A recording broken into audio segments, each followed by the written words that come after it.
Pierre-François nous a rejoint et il lui incombait de nous faire un petit retour sur son intervention de l'année dernière sur le semestre européen sur lequel il avait planché et de montrer un peu aujourd'hui quel est le lien qui a été tiré entre le semestre européen et l'article 52 qui nous affecte très directement, et ça nous permettra d'éclairer un peu ces liens, la diversité des liens et des impacts que peuvent avoir les régulations européennes sur le logement social en France. Oui, donc ce qu'on avait fait au séminaire de l'an dernier, c'était regarder un peu le contexte,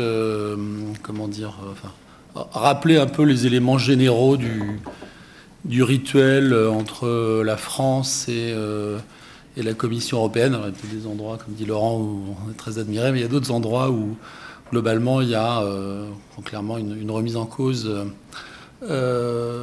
régulière. Et il n'y a pas vraiment de changement cette année de la crédibilité française en matière de finances publiques. Il y a eu, au début de semaine, globalement, le retour de la Commission européenne en la personne du commissaire Pierre Moscovici sur le premier budget du quinquennat Macron de la présente législature. Et j'ai fait un petit Google des articles de presse français là-dessus. Commission européenne, Bruxelles épingle le premier budget de Macron, budget 2018, la France mise en garde par Bruxelles, budget 2018 pour la Commission européenne, le compte n'y est pas. La Commission européenne critique le premier budget de Macron, les pauvres et les jeunes condamnés à souffrir encore plus, alors je pense que c'est autre chose. Et puis le sévère avertissement de la Commission européenne. Voilà.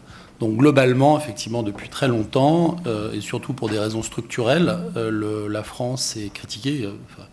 La vérité, c'est qu'en fait, la France, en matière de... Enfin, je ne suis pas forcément très poli, mais les promesses de la France en matière budgétaire, mais ça date depuis quasiment l'entrée dans le pacte de stabilité de 1997, c'est un peu fait en matière budgétaire des promesses d'alcooliques. Donc on dit qu'on demain on va arrêter de boire et puis en fait on n'y arrive pas. C'est un peu ça quand même la situation. Donc il y a ça comme contexte. Et ce qu'on avait vu également l'an dernier aussi, c'était le bruit de fond général dans, au niveau un peu de la Commission européenne et des gens qui gèrent le semestre européen, mais également en France, dans certains médias, sur une critique du rapport coût-efficacité des politiques du logement de façon générale. Enfin, c'est quand même une sorte de bruit de fond. C'est-à-dire, je crois que c'est vraiment, sincèrement, c'est le usual suspect quand on a besoin d'un exemple d'une politique publique, donc on considère qu'elle est coûteuse pour des résultats, insuffisants. En tout cas, c'est une antienne de journalistes. Dans mon livre sur le logement, je vais dire la politique de logement et de la vie générale, une coûteuse inefficacité. Donc globalement, on dit c'est cher, effectivement, avec l'obsession des 2%. Des 2% du PIB, consacrés en France aux politiques du logement. Donc ça, c'est ça. Et je pense que ça percolait quand même dans la durée. Et je pense que c'est des arguments qui ont certainement un impact sur Emmanuel Macron et les gens qui l'ont soutenu dans cette nouvelle configuration politique. Alors en général, d'ailleurs, c'est moi ce que j'appelle un peu donc en France, qui porte ça. Bon, certains médias, je dirais au hasard BFM par exemple, mais également les corps d'inspection. Je crois qu'il y avait un rapport commun, Inspection générale des finances, Inspection générale des affaires sociales, Conseil général des ponts, du développement durable, il y a 2 ans un peu là-dessus. Et puis il y a également la Cour des comptes qui quand même cartonne en permanence le secteur. Donc on dit que c'est très cher. Ce que je rappelle sur ce point, mais c'est pas forcément très entendu, c'est qu'il y a beaucoup de dépenses logement en France, mais également énormément de recettes, puisque les recettes liées à l'immobilier résidentiel en France sont, suivant les estimations, entre 60 et 90 milliards d'euros. Ça dépend ce qu'on inclut dans le périmètre. Donc s'il y a un rentier en matière d'immobilier résidentiel, le premier rentier, clairement, c'est l'État en France. Et accessoirement les collectivités locales via les droits de mutation ou la taxe foncière et actuellement la taxe d'habitation. Et puis après, il y a effectivement l'adéquation. Je crois que j'ai entendu ça dans la bouche de Jacques Mézard ou Julien de Normandie. Voilà, 2% du PIB, 4 millions de mal logés, ça ne va pas. Donc il y a une sorte de lien entre les moyens et les objectifs, sans que d'ailleurs que les gens se mettent du tout d'accord sur les moyens, enfin les objectifs en question. Et je pense qu'il y aurait une très très grande divergence et un consensus sur les objectifs que doit tenir la politique de logement. Et dans les faits, c'est vrai que la France, et je pense avec, je parle sous le contrôle de Laurent, mais le pays de l'Europe qui a les dépenses sociales, les dépenses de logement les plus importantes avec la Grande-Bretagne en fait. Je crois que c'est à peu près ça les deux pays. C'est les deux pays qui ont un parc social important et les deux pays qui consacrent pas mal d'argent fondamentalement aux politiques du logement, qui sont quand même essentiellement des politiques de nature sociale, puisque la moitié des dépenses concernent le sujet de l'article 52, c'est-à-dire les APL, donc la solvabilisation des loyers, qui représente quand même, pour 1 euro de loyer en France, vous avez 25 centimes qui sont solvabilisés par l'État actuellement, ce qui est quand même important. Et puis effectivement, l'autre point, c'est la taille du parc social et le fait que subrepticement, la politique du logement social en France va, sans que ça soit nécessairement assumé, vers un modèle plutôt résiduel avec effectivement des attributions qui concernent plutôt des populations pauvres, effectivement des mécanismes comme le SLS, et puis des mécanismes de remise en cause, ce qu'avait fait Madame Boutin il y a quelques années, de début de remise en cause du droit au maintien dans les lieux quand on dépasse certains seuils de ressources. Donc voilà. Alors qu'est-ce qui s'est passé effectivement par rapport à l'an dernier? Alors déjà, je pense que l'an dernier, personne. Je mets au défi quiconque d'avoir prédit ce qui s'était passé. Enfin, je veux dire parce que je pense que ce qui s'est passé quand même, c'est sur le plan politique, c'est que en France, l'Union sociale pour l'habitat a perdu son grand protecteur politique de 1970 à 2017, qui était le Parti socialiste. Puisque c'est quand même un changement politique tout à fait majeur, parce que fondamentalement, le Parti socialiste de sa création en 1971 à 2017, ça a été soit le parti au pouvoir, soit le principal parti d'opposition, avec la perspective de revenir au pouvoir et avec des très puissants relais municipaux, dans des villes très anciennes comme Lille, Rennes, maintenant Paris, mais Marseille au début des années 80, etc. etc. Donc ça, c'est quand même, ça change quand même beaucoup la donne. Après, il y a donc ça, il y a ça, et après il y a effectivement le bruit de fond un peu d'Emmanuel Macron et d'En Marche, pas seulement par rapport au secteur du logement social, mais par rapport au logement général, avec quand même un a priori assez défavorable. Je crois que pendant la campagne, il avait parlé de rente immobilière. Et puis, je crois que c'était plutôt pour le secteur du logement social. Il a parlé quand même dans son intervention télévisée sur TF1 il y a quelques semaines de secteur, je ne sais pas si secteur ou situation picrocolesque, enfin donc des croquignolesques, pardon, excusez-moi là, croquignolesques, vous avez raison, madame. Mais globalement, enfin pour être assez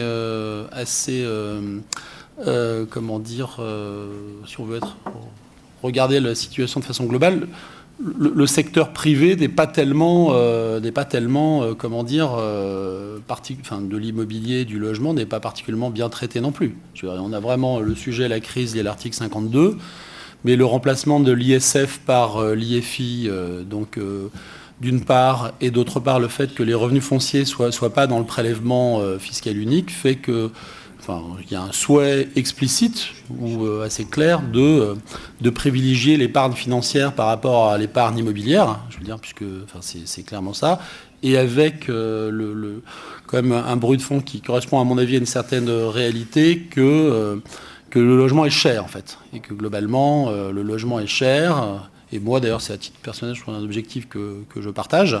je sais pas la méthode pour y arriver, je ne sais pas si elle est la bonne, on peut vraiment en parler, mais globalement, c'est sûr que le principal échec de la politique du logement français sur les 20 dernières années, c'est le fait que le prix du logement a eu aussi bien au niveau des actifs qu'au niveau du service, donc des loyers, a eu comment dire, une tendance de long terme à augmenter, à peser sur le budget des ménages ou à leur capacité à devenir propriétaire ou à être locataire. Donc il y a un vrai sujet, mais il y a ça, et je pense que c'est quand même quelque chose de relativement nouveau d'ailleurs dans le paradigme politique, où traditionnellement, quelque part avec Cécile Duflot, il y a des gentils, c'est les locataires, et plutôt les bailleurs sociaux, puis il y a des méchants, c'est les bailleurs privés, les intermédiaires. Enfin, c'est un monde assez simple. Il y avait la Convention d'Action Logement il y a 2 jours, la FFB, donc il faut faire tourner des bétonneuses, quoi. Je veux dire, enfin, quand même, il faut faire produire. Et là, il n'y a pas du tout, d'ailleurs, dans le programme de Macron et dans les décisions de l'exécutif, une volonté de faire une relance de la production, comment dire, par notamment le secteur du logement social. Et d'ailleurs, fondamentalement, si, comme ça peut arriver, la solution de la crise de l'article 52 passe par une augmentation du taux de TVA, ça aura nécessairement des conséquences sur le niveau d'investissement et de production. Donc il y a ça. Et puis après, il y a eu je pense, le contexte particulier qui est également très très changé de construction du budget 2018, où la France voulait, vu les ambitions européennes et le positionnement européen que voulait le président de la République, il y avait la volonté de faire, pour une fois, sortir des promesses d'alcooliques dont je parlais tout à l'heure. Je pense qu'il y avait également une configuration assez différente. Je pense pas que quand le budget a été construit, c'est-à-dire à l'été, printemps-été 2017, le budget 2018, on pensait en France qu'on serait dans la configuration politique dans laquelle on est en Allemagne aujourd'hui. Donc il y avait une idée d'avoir un deal Macron-Merkel pour transformer, moderniser, renforcer la coopération européenne, parce que ça, c'est une ligne comme très très forte chez Emmanuel Macron, qui était comme de très très loin le candidat le plus européen, le plus pro-européen, beaucoup plus que François Fillon, pour ne pas parler de Marine Le Pen et Jean-Luc Mélenchon. Et puis après, il y a une volonté de cibler les économies sur ne pas faire du rabot et ne pas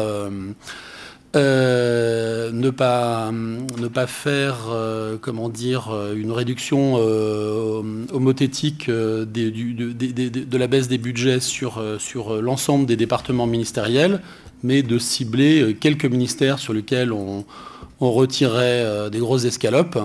Et les 2 ministères qui se sont pris dans la figure, c'est d'une part le ministère du Travail, avec grosso modo le fait d'assumer la fin des contrats aidés, ce qui est quand même un changement important, et puis effectivement le ministère du Logement via les APL. Je ne sais pas si vous vous souvenez, le président de la République avait fait un discours, je ne sais pas si c'était fin août ou début septembre, qu'il enjoignait tous les bailleurs de baisser leur loyer. Je ne sais pas si voilà. Et Jean Perrin du NPI avait immédiatement tiré sa cartouche, voilà. Et puis après, donc, il y a eu la séquence, les 5 euros pendant l'été, puis la baisse encore plus forte de l'APL pour arriver au fameux 1,5 milliard dans laquelle on est. Et voilà à peu près la situation. Donc il y a à la fois, à mon avis, des éléments assez contingents liés à des aléas, mais également déjà le bruit de fond sur, effectivement, quand même une critique latente, un discours de fond sur le logement. Et voilà les explications que je peux vous donner. Et Molière, dans Le médecin de Galilée, dirait « Et c'est pour ça, monsieur, que votre fille est muette ». Voilà.